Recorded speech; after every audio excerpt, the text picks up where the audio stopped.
Hey guys, it's Laird, and in this tutorial I'll show you how to make, how to burn the walls and other objects with your lightsaber, at least visually. So let's go ahead and quickly check out what we have from previous tutorials. Make sure you check those out, and in the last tutorial we made it so that we have this sparkling thing, sparks flying out of the lightsaber. Okay, let's change one thing before we go further.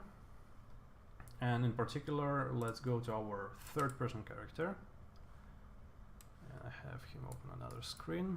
And here we have this, well, actually I already changed it, but I suggest you do as well. Retriggerable Delay, which signifies how many seconds does our code wait before we go into the passive stance and we turn off the lightsaber. So it used to be 3 seconds in our previous tutorials. I bumped it up to 10. You are free to just make it a variable and change it here in the parameters. It's useful because we have more time to just look at our lightsaber burning the wall and so on and so forth.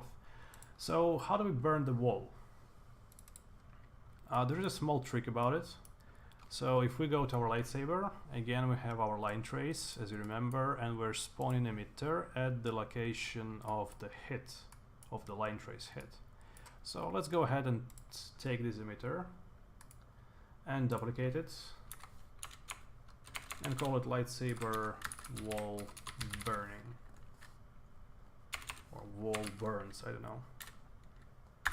So in this new emitter we want to use the fact that GPU particles can collide with different surfaces, and we just want to collide with the surface and just keep the particle there. And when we have a lot of those particles, the effect will be that basically we burned the whole thing, and that they will stay there for a long time. So first thing, we don't need smoke. We don't need spark burst. Actually, let's see. Do we need smoke? Let's try it. Let's actually try it this way. Let's keep smoke, and let's remove the spark burst. Now, last time we changed the duration to something small. Let's change the duration to 30 seconds now. And let's remove the const acceleration from the sparks. You don't have to remove them. You can just, you know, uncheck this thing here. So this component will not be used at all. And in the sphere, let's remove the velocity checkbox. So the sphere does not affect the velocity. Sphere module does not affect it. And let's keep the sphere radius here. We will have some deviation in spawning locations for the sphere, for the particles. In the lifetime of particles, let's do it from, let's say, 25 to 30. And we have our smoke coming out all the time. Okay, so now the particle stays there. Initial size, let's make it bigger. So let's do from 1010 to like 2020. And I already know that it will be really, really bright, so let's make this thing like maybe 200. Okay, so this thing will stay in one place. It doesn't have any acceleration. It will just stay there, and it will remain there for several seconds. And the screen alignment, let's keep it, let's do it away from center. I think that was the right one. The reason is that it was based on velocity. We don't have no velocity nowadays in this particular case, so it doesn't make sense to orient it towards velocity. Okay, so we keep it like this.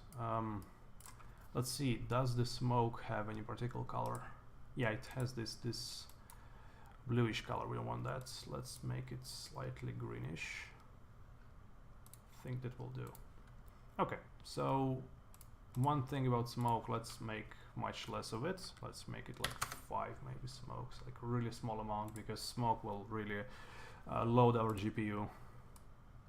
Okay, so this is not, again, I'm not recommending this in terms of optimization, that this is a good idea, but we're just having fun here, right? You can judge all the, you know, the performance later on and just, you know, arrive to the conclusion of how often do you want to do this stuff. So add another spawn emitter at location, just Ctrl+C, Ctrl+V the previous one, and do wall burns here. And it's possible to combine these two in one particle emitter, but for more flexibility's sake, I kept them separate. And performance sake as well. I mean, you could optimize it so that some of these spawn more often than the other ones. And again, we just route the location. Oops, didn't want to do that. We route the location, which was reroute here, right here, and I like keeping all the nodes neatly organized here. And this guy could be like that.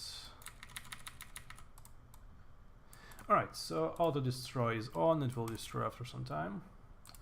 Let's try now.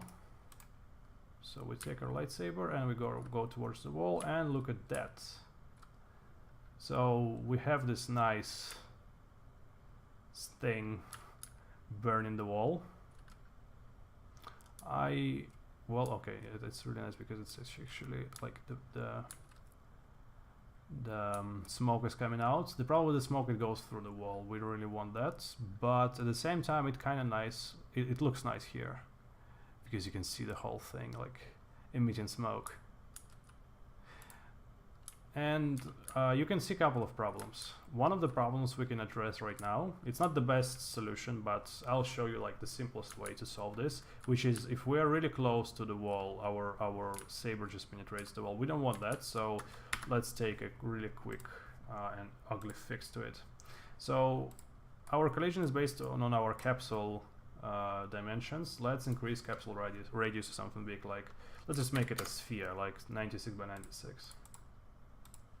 If we click play, now we cannot really get near the wall, but what we can do is we can stay far enough from the wall that our lightsaber never penetrates the wall.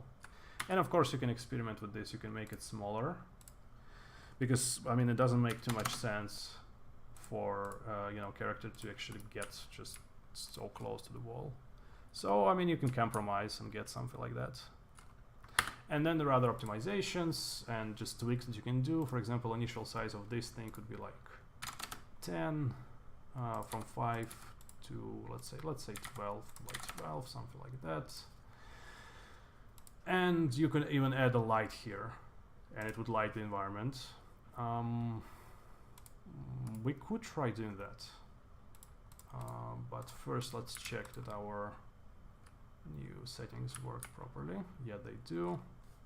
And one other thing I want to do is I want to go here, and color over live goes from 200 to something like maybe even 10. So it will slowly become dimmer and dimmer. Let's see this in action. And by the way, this will not work well for the swings of lightsaber. You can see we're still too close to the wall, so we could configure this more, because we're not getting some of this stuff closer, because we're too close, right? And we don't get smooth patterns. And you can see that the whole thing dims out. Now if it gets too dim, you can start seeing the whole points there, or particle basically small particle sprites there, which we don't want, so let's not make it too dim. So it goes from 200 to something like maybe 450 or something like that. And you can also experiment with the rotation, which is screen alignment, sorry. And you know, you could try to ensure that it doesn't stay away from the wall, because we can kind of see the dimensions of the particles there. But overall, this is how we work with this is how we make the visual effect of, you know, burning the wall. And of course it works for any surface, so you know, the character, the cube, whatever has visibility collision, this will work. You will start seeing issues near the corners because it will kind of pop out. That's not what we want exactly, but I mean it kind of looks nice. I think it's possible to work with this and even add it as a visual effect. So that's as far as we go in this tutorial. Have fun with it, experiment with settings, maybe try it in the light and other stuff like that, and see you in the next tutorial. Bye bye.